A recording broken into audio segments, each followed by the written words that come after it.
Ce soir, aux Nouvelles nationales d'APTN, une enquête publique à venir du bureau du coroner pour le décès de Raphaël Napa-André. Avec l'issue qu'on voit maintenant dans le projet de loi 37, bien sûr qu'il y a une déception parce que le titre de commissaire associé n'est pas indépendant dans le sens il doit se rapporter au commissaire qui sera mis sur pied là, pour l'ensemble de la population au Québec. Querelle juridique entre les communautés autochtones, la province et le fédéral concernant la loi sur la protection de la jeunesse et de la famille. En entrevue, Alexandra Ambroise, coordonnatrice du refuge pour itinérants Mississauga. Oui, bonjour, je m'appelle Marie-Céla Amador et je remplace Choucha Bacon cette semaine. Je vous souhaite la bienvenue aux Nouvelles nationales d'APTN. Le 17 janvier 2021, cela fait maintenant 3 ans que le corps inerte de Raphaël Napa-André a été retrouvé à quelques mètres de la porte d'entrée du refuge La Porte Ouverte. APTN a fait une demande au bureau du coroner pour obtenir une copie du rapport sur le décès de M. Raphaël André. En exclusivité à APTN, le bureau du coroner affirme que des audiences publiques portant sur le décès de M. Raphaël André sont prévues du 13 au 24 mai et du 3 au 14 juin 2024, au point de service de justice de Longueuil situé au 25 boulevard de Lafayette. Les détails du déroulement de l'enquête publique seront communiqués prochainement, ainsi que le rapport du coroner également.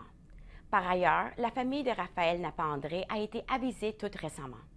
La loi C-92 du gouvernement fédéral octroie des droits permettant aux Premières Nations, aux Inuits et aux Métis d'exercer leurs compétences de leur propre service à l'enfance et à la famille. Cependant, le Québec semble s'y opposer. Choucha Bacon nous raconte. 20 décembre 2023, 4 jours avant Noël. Encore une fois, Magnotenam s'est mobilisé pour empêcher la DPJ de prendre des enfants et les sortir de la communauté. Loi sur le commissaire au bien-être et aux droits des enfants. Or, en octobre dernier, le Québec a présenté son projet de loi numéro 37. Ce projet de loi prévoit la nomination par l'Assemblée nationale d'un commissaire au bien-être et aux droits des enfants qui a pour fonction de promouvoir le bien-être et le respect des droits des enfants.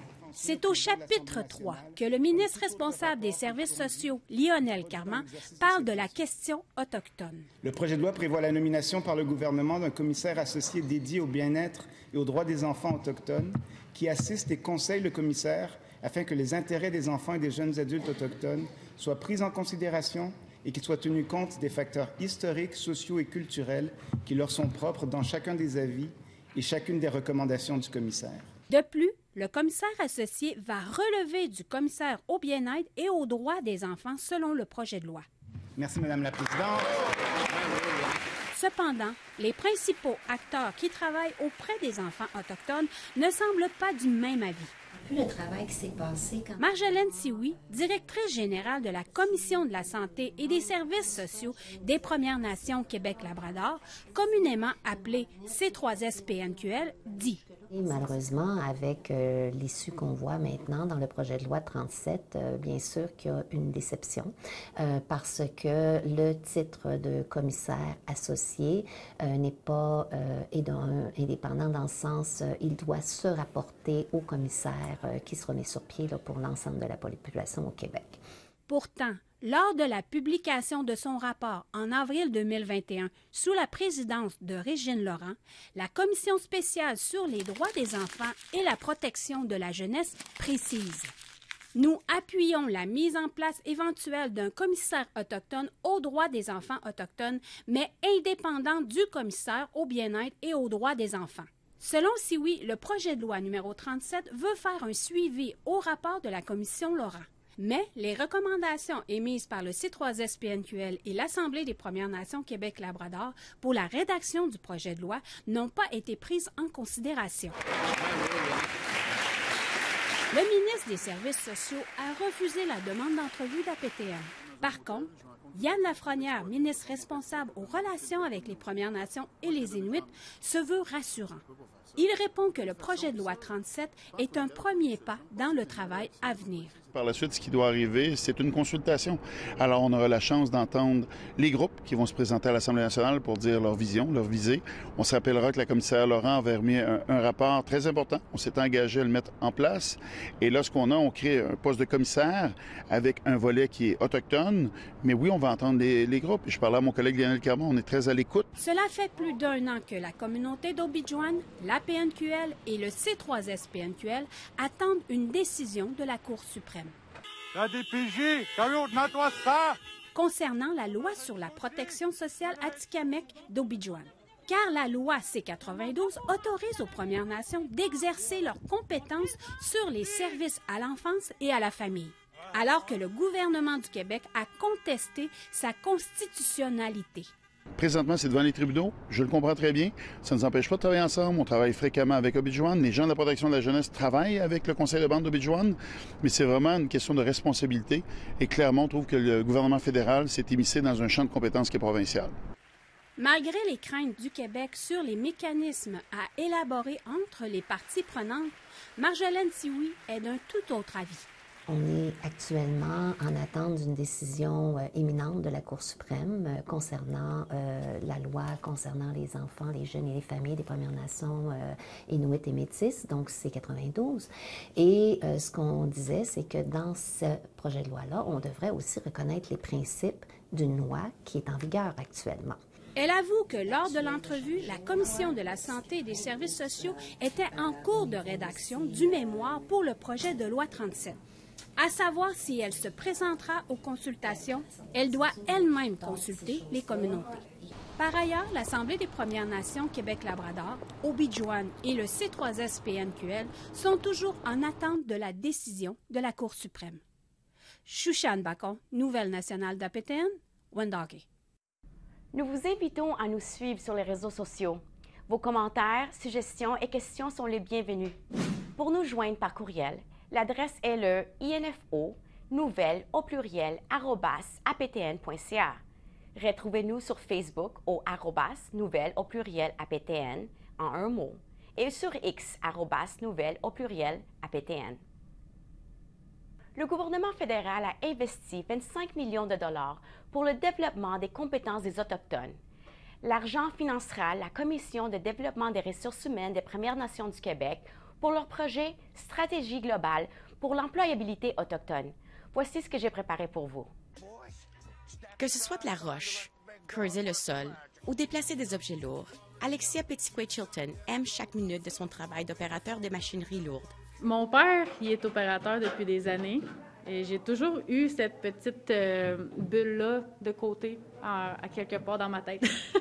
Avec l'aide financière de la Commission de développement des ressources humaines des Premières Nations du Québec, elle a pu réussir un programme de formation et obtenir un emploi rapidement dans son domaine. Grâce à la subvention salariale de la mesure C1 employabilité, ça fait 1 an que je travaille en tant qu'opératrice de machinerie lourde et je souhaite continuer. Et maintenant, le Canada espère d'autres réussites comme celle de Chilton. When First Nations, Inuit and Métis people thrive, it's not just your communities that benefit, but the entire country. C'est pourquoi le gouvernement fédéral alloue 25 millions de dollars sur 5 ans à la Commission pour augmenter le nombre de personnes autochtones en emploi ou en formation professionnelle, tant dans les communautés qu'en milieu urbain. Merci à tous nos employés ici qui travaillent très, très, très fort. Lors de la conférence de presse en territoire Mohawk de Kahnawake, le directeur général de la Commission, Richard Jalbert, qualifie ces programmes comme des vecteurs de changement dans la vie d'une personne. With the funding, we can pursue many of our regular activities, but more than that, it gives us the means to implement changes, innovate, and advance our mission of training and developing Indigenous employability. La Commission fait partie de l'Assemblée des Premières Nations Québec-Labrador. Elle est au service de 27 communautés et 4 centres urbains, incluant Montréal. La grande chef Kasanahawi Skydeer du Conseil Mohawk de Kahnawake a noté que dans le passé, la main-d'œuvre de Kahnawake a été exclue des développements des villes avoisinantes. We need to have relations with the First Nations, with the Inuit, with everybody, all working together so that we could raise, this profile of where we're all residing together and ensure that there's equal opportunity. Elle ajoute qu'il n'est jamais trop tard pour trouver sa passion qui contribue à construire sa communauté. Oui, ça a vraiment changé ma vie parce que ça m'a permis de vivre mon rêve et d'être épanouie dans la vie. Shilton travaille actuellement comme opératrice de déneigement dans la ville de Trois-Rivières. Marisela Amador, Nouvelle nationale d'APTN, Kahnawake. Au Labrador, l'enquête sur les traitements réservés aux Inuits dans le système de protection de l'enfance, leurs expériences et les conséquences associées à celles-ci devrait reprendre bientôt. Des audiences officielles sont prévues à la fin du mois. Les audiences auront lieu dans les communautés de Shishashit et Natwashish. Pendant 5 jours, des témoins se succéderont pour parler de la santé et du bien-être, de l'histoire des Inuits, ainsi que l'incidence du système de la protection d'enfance dans les communautés. Les Inuits affirment que les jeunes ayant été pris en charge par la province ont perdu leur langue et leur culture. Certains d'entre eux se sont suicidés. Brian Harvey est le principal responsable de l'enquête. Il indique qu'il y aura des enquêtes à venir sur le décès de 6 jeunes Inuits. By investigating these 6 specific cases of tragedy, there will be an opportunity not only to provide, as you can imagine, the families have had questions about what happened to their children. So, of course, we're going to do what we can to answer those questions.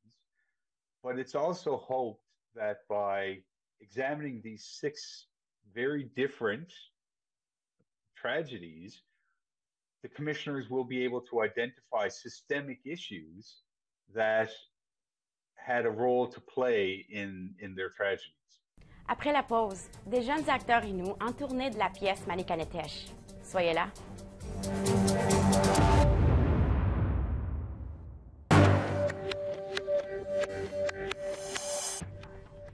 Bienvenue aux Nouvelles nationales d'APTN. Joséphine Bacon est une poète Innu originaire de Pessamit. Elle s'est vue décerner la distinction la plus grande au Canada avec sa récente intronisation à l'Ordre du Canada. Voici ce que j'ai préparé pour vous. Je me suis faite belle pour qu'on remarque la moelle de mes os. Joséphine Bacon est si célèbre qu'un documentaire a été fait à son sujet. Elle a reçu de multiples prix et distinctions, dont un doctorat honorifique de l'Université de Laval. Maintenant, elle peut ajouter officière de l'Ordre du Canada à sa liste illustre d'accomplissements. C'est un honneur pour moi, mais encore plus, c'est un honneur pour toutes les Premières Nations. Je trouve que je l'accepte comme ça, cet honneur-là, parce que je veux le partager à toutes les Premières Nations. La pionnière a ajouté qu'elle ressent le devoir de partager cet honneur avec les nombreux artistes autochtones qui ont suivi ses traces. Elle a commencé sa carrière en travaillant comme traductrice et transcriptrice pour des anthropologues interrogeant des aînés Inuits.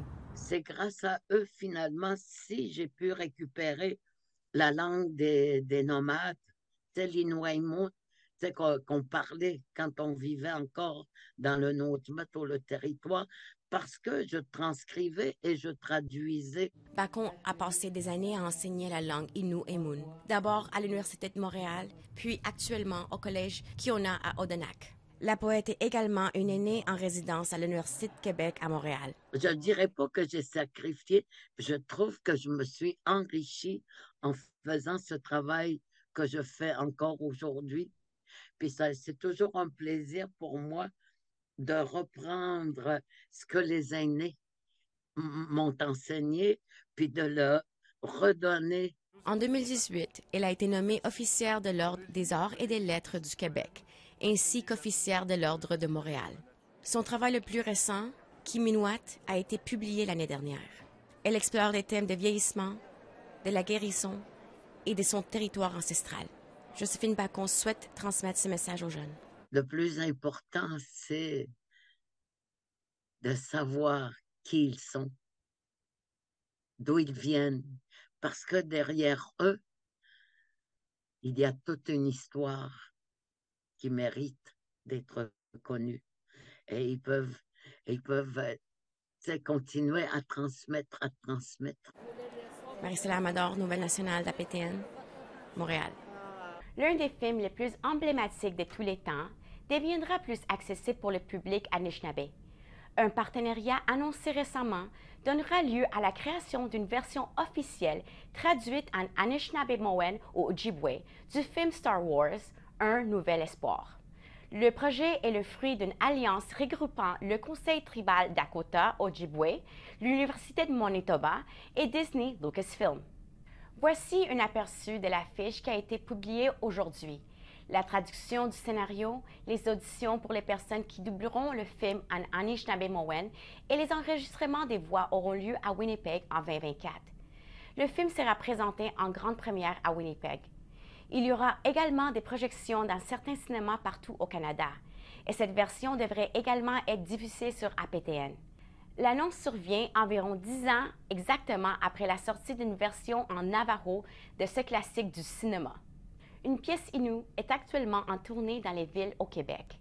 D'après un livre inspiré d'une histoire vraie, elle réunit un éventail excitant de jeunes talents autochtones. Je suis allée à la rencontre de ces jeunes acteurs. T'as fait ton choix. T'es parti. Qu'est-ce que tu veux que je te dise de plus? Pourquoi tu viendrais pas vivre à Warat avec moi? C'est pas à moi de te suivre. Voici Manikanatish, une pièce qui est présentement en tournée au Québec.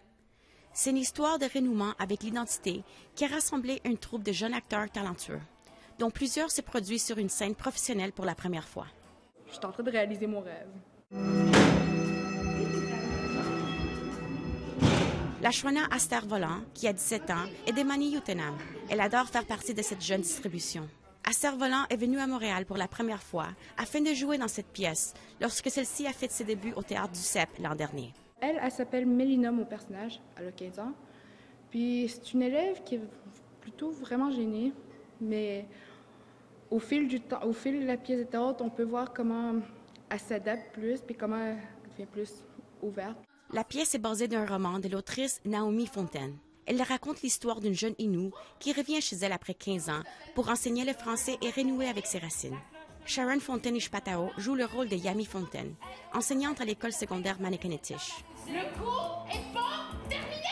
Puis vraiment, quand elle arrive dans cette classe-là, elle est désemparée, perdue, puis c'est vraiment une rééducation de tout ce qu'elle doit réapprendre à propos de l'empathie, la compréhension, l'esprit de communauté, puis un peu d'instinct maternel. La jeune actrice dit qu'elle était attirée par le personnage parce qu'il la touchait de près. L'inspiration du personnage de Yami part directement de Naomi Fontaine, qui elle-même a enseigné, puis qui m'a enseigné. Donc, j'ai été là à sa première année d'enseignement. J'ai à peu près vu tout ce qui s'est passé. À titre de l'une des artistes les plus expérimentées de la production, Sharon Fontaine-Ishpatao a pris les jeunes acteurs et actrices sous son aile. Chapatu Volant, 18 ans, de Washat-Mak Manioutenam, se considère chanceux de pouvoir participer à cette pièce. Les Autochtones, là, on fait toutes les mêmes choses que les Autochtones font. Moi, je fais ça parce que j'aime ça, puis parce que je sais à l'intérieur, je suis bon. Puis j'aime ça propager l'histoire. Manikanatish sera en tournée au Québec jusqu'en juin. Marie-Céline Amador, Nouvelle nationale d'APTN, Montréal. Au retour, un souper bénéfice au centre-ville de Montréal du refuge pour l'itinérant Mistwapish. Restez là.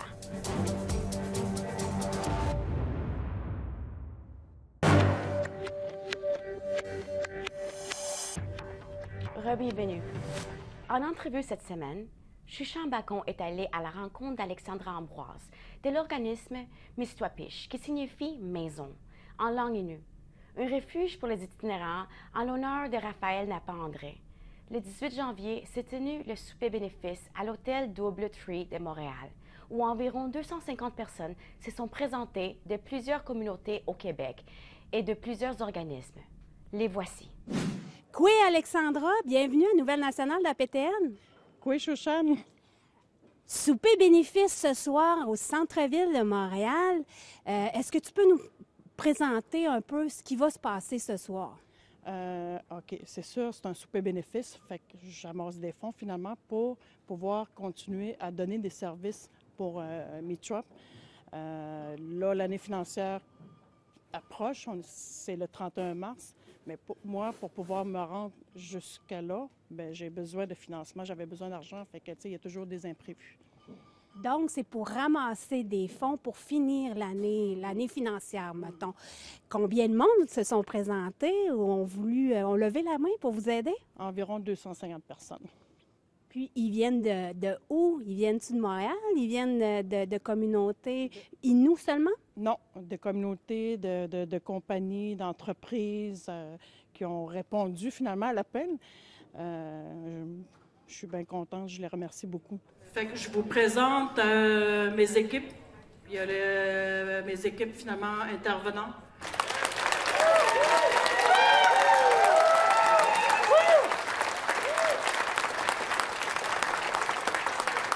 Merci. Je veux savoir pourquoi avez-vous choisi cette soirée-là, cette date-là précise de votre souper bénéfice? Bien, normalement, au début, on était supposé de le faire avant les fêtes. Là, on a reporté. Puis, on a choisi, bon, OK, on canne finalement le 18 janvier. Mais tout ça, finalement, ça s'est organisé en 2 semaines et demie. Est-ce qu'on peut dire que c'est près de l'anniversaire de décès de Raphaël Napandré aussi? Entre autres, parce que lui est décédé le 17 janvier. Fait que je pensais que le mettre à cette date-là, ben c'était comme un petit peu revenir finalement sur son histoire, qu'il faut pas oublier aussi, là.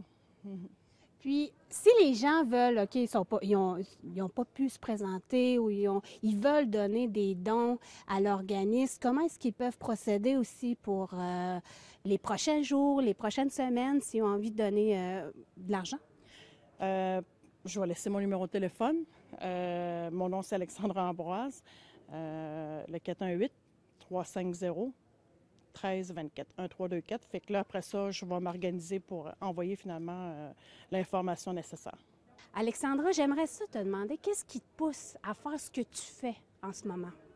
C'est à chaque fois que je me présente au Meetup, c'est de voir leur visage. D'un tout petit, ben peut-être moi, c'est rien, mais pour eux autres, c'est gros, là. Un sourire, c'est l'accueil. Tu sais, c'est tout ça qui fait que quand ils viennent s'asseoir à table, il y a quelqu'un qui sert à table, eux autres sont assis, un repas chaud, puis les voir fermer les yeux quand ils prennent leur premier bouchée, là, ça c'est... Mon Dieu, je ne suis pas capable de l'expliquer, mais c'est ça qui fait en sorte que à chaque matin, je vais me lever pour eux autres. De voir ces visages-là, pleins de gratitude, de reconnaissance, tu sais. On se sent comme chez nous, on se sent comme à la maison. Puis je pense que ça, le message qu'on reçoit tous les soirs, je pense que c'est puissant. Parce que c'est ça que je voulais avoir aussi. C'est comme quand ils franchissent nos portes, du moment où ils vont franchir nos portes, c'est pas... de commencer à les juger ou de les étiqueter ou peu importe, c'est achetons. Venez-vous-en. Puis vous allez dans un endroit sécuritaire, vous allez manger un repas chaud, puis vous allez pouvoir dormir en paix. T'sais. L'adresse où vous êtes va rester là ou ça va déménager? On va sûrement déménager, oui. Mais il faut que ça soit finalement dans le même secteur. Je ne veux pas me ramasser à l'autre bout de la ville, là. C'est là qu'ils sont. Fait que c'est là qu'il faut que je donne des services. Tchanishkemeden, Alexandra Ambroise. Merci. C'est ce qui conclut le bulletin de nouvelles nationales d'APTN. Je m'appelle Marie-Céla Amador. Merci beaucoup d'avoir été des nôtres. Prenez soin de vous et à la semaine prochaine. Au revoir.